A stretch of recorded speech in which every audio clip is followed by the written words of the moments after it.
Hi everyone, today I will talk about 4 key factors that influence children's development and early childhood services using Bronfen-Brenner's ecological system theory. This theory explains that children are shaped by 5 layers: the microsystem, mesosystem, exosystem, macrosystem, and chronosystem. First, let's look at indigeneity. At a microsystem level, indigenous children grow up with family and community as their first environments. Using traditional language, stories, and cultural practices builds identity and belonging. At a mesosystem level, when families and schools work together, such as using indigenous labels or inviting children to share stories, cultural support is consistent across home and school. In the exosystem, government strategies like Set Up for Success provide career preschools and cultural safety training. At a macro level, national policies like Closing the Gap stress fairness and inclusion. Over time, progress is clear. Preschool attendance rose from 77% in 2011 to 96% in 2021, and developmental vulnerability decreased from 47% in 2009 to 42% in 2021. Let's move to gender. At a micro level, parents and teachers often treat boys and girls differently. Boys may be told to be brave, girls to be quiet. At a meso level, when home and school both encourage girls in STEM and allow boys to express emotions, children receive positive and consistent message. In the exosystem, teacher training programs such as gender equity and anti-bias courses support educators to reduce stereotypes. At a macro level, the EYLF and NQF emphasize equity and challenging traditional norms.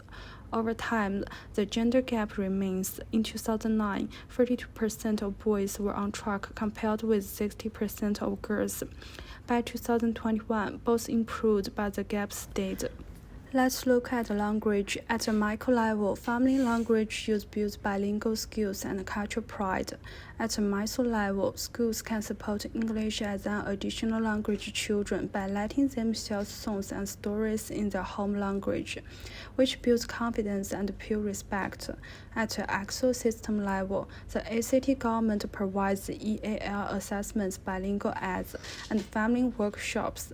At a macro level, multicultural policies ensure services respect diversity and support home language.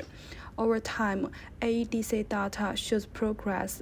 Developmental vulnerability among LGBTI children dropped from 33% in 2009 to 25% in 2021, but over 90% of children not proficient in English were still vulnerable. Finally, let's look at socioeconomic. At a micro level, family income shapes resources and stress at home. At a meso level, high SES parents often join school activities, while low SES parents may lack time or access. In the exosystem, strategies like Set Up for Success provide free preschool hours and targeted support for disadvantaged families. At a macro level, policies stress that every child should have a fast start. Over time, low SES children have been 10 to 15 percentage points more likely to be developmentally vulnerable since 2009, showing that inequality continuously without sustained support.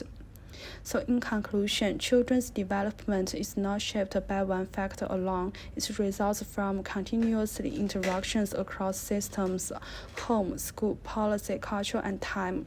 For services, this means being inclusive, equitable, and responsive so that every child has a chance to thrive. Thank you for your listening.